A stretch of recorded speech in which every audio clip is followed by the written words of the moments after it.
I'm going to go ahead and try something a little different for this time-lapse footage.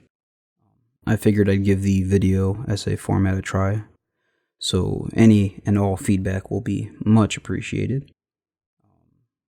I'll probably just come off as a insane asshat, so, if that's the case, let your boy know. I'm going to talk a little bit about language and art and social media and how that stuff makes me feel. Sometimes, not all the time, but sometimes. There's always that lingering doubt. It can be a little weird to me. I understand its necessity sometimes, but it does seem a little odd. So, I don't know. Here goes nothing. Language fascinates me. In particular, how infinitely modular and expressive it can be. Words are ideas we assimilate into our being, culturally curated expressions we internalize and modify with our subjective understanding projected back into the echo chamber of our collected experience. In this way, language is transformative. It's shaped our immaterial consciousness as much as it's guided the structural growth of our neurophysiology. Cultural input acting as software updates to the firmware of our minds, programming us toward one operation or another for the sake of simulating a consistent, objective reality that we can agree upon. The next logical assertion would be that language is a form of art. What's more, perhaps, is that art is language in the broadest sense and context.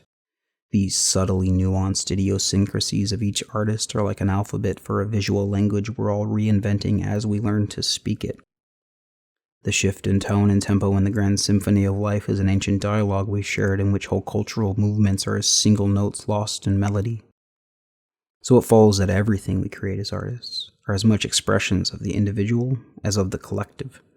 Encapsulations of our inner worlds manifest abstractly into the material to expand the range of what we can experience and imagine.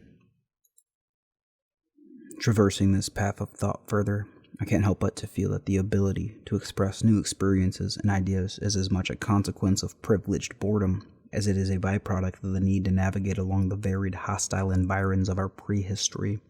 It's the pathfinder instinct, the fight-or-flight process of our prefrontal cortices navigating the unknown vistas of all our possible futures potentiating simultaneously.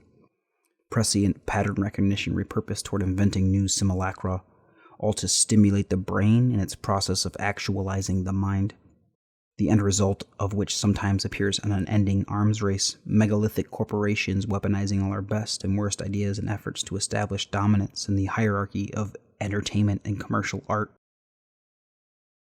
the antithesis of which is a seemingly infinite upward expanse of inverse proportions. The unbridled ability of the individual to express their creative potential in new and more varied ways than have ever been. Emergent technology opening the floodgates of human potential, unmitigated by the limitations of our bodily autonomy, the crippling restrictions of classist dogmatism, or the former gatekeepers of culture and expression. At the worst of times, a loathsome deluge of mimetic information regurgitated back and forth ad nauseum. At the best of times, the singular greatest avenue for reciprocal altruism whereby we creatives, thinkers, and doers continually sharpen the blades of our minds against the whetstone of culture to the benefit of all mankind.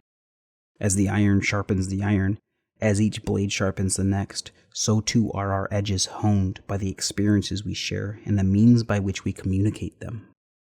Yet I can't help but to feel the world of simulated social interactions is a dizzying blur of half-truths and whole lies, intangible anecdotes and self-referential mimetic data contorting in the subconscious of the collected human experience. He said, she said, shared delusions tossed back and forth, taken out of context and twisted into obscurity. Narcissistic idioms regurgitated over and again into the mouths of the desperate doers and makers of the immaterial realm, all for the sake of climbing some imaginary pyramid. And for what? To quantify our lives in every feigned moment of passion? To validate our every idea regardless of its merit? To compete endlessly with each other to establish an ever-shifting social hierarchy in which only the most relevant thrive, regardless of talent?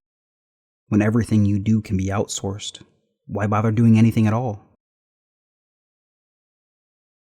And so I scream myself voiceless into the abyss, into the vacuum, the vast echo chamber of the collected human consciousness, yet I am no more hoarse than for the tireless whispers of my schizoaffective nightmares gilded and set upon the mantelpiece. Daydream participation trophies I've sculpted for myself, then arranged with meticulous conceit. There is no response, or at least few worth noting, and fewer worth heeding, just the dissonant white noise of a placated youth, content to satiate their loneliness on borrowed beds. Ambience of the tidal wash of half-hearted pleasantries tossed back and forth like trading cards, hoarding imaginary, quantitative representations of an illusory value structure in a vain pantomime show for 6 seconds of fame. The meandering current of mimetic data that spreads through each of us as we passively brainwash ourselves and each other. But on a much lighter note, here's a beautiful tattoo I did and thoroughly enjoyed doing. Thanks for watching, and if I managed to make you feel even a modicum of existential dread, then go ahead and smash that like button, subscribe, kiddies, come on, yeah, do it for me.